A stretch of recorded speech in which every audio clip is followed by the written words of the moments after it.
Israel का फलस्तीनियों पर जुल्म बर्बरियत। ईरान ने इसराइल को दो टोक पैगाम दे दिया। ईरानी वजीर खारजा हुसैन अमीर अब्दुल्लाहान ने इसराइल और अमेरिका दोनों को खबरदार किया है कि फलस्तीन में सूरत हाल बिगड़ी तो ईरान खामोश तमाशाई नहीं रहेगा। उनका कहना था कि गजा जंग का दायरा वसी हुआ तो अमेरिका को भारी नुकसान उठाना पड़ेगा। ईरानी वजीर खारजा ने एक बयान में कहा है कि इसराइल अमरीकी सहारे पर खड़ा है। एक हफ्ते की जंग ने बता दिया कि इसराइल ये जंग नहीं जीत सकता। हमने जंग में हिस्सा लिया तो इसराइल के ऐवान लरज उठेंगे।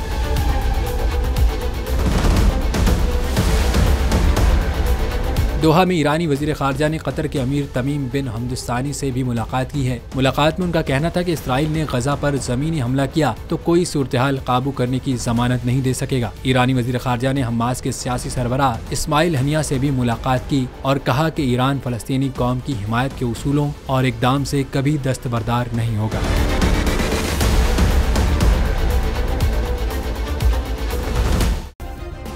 सब्सक्राइब करें और बेल दबाएं ताकि कोई खबर रह न जाए।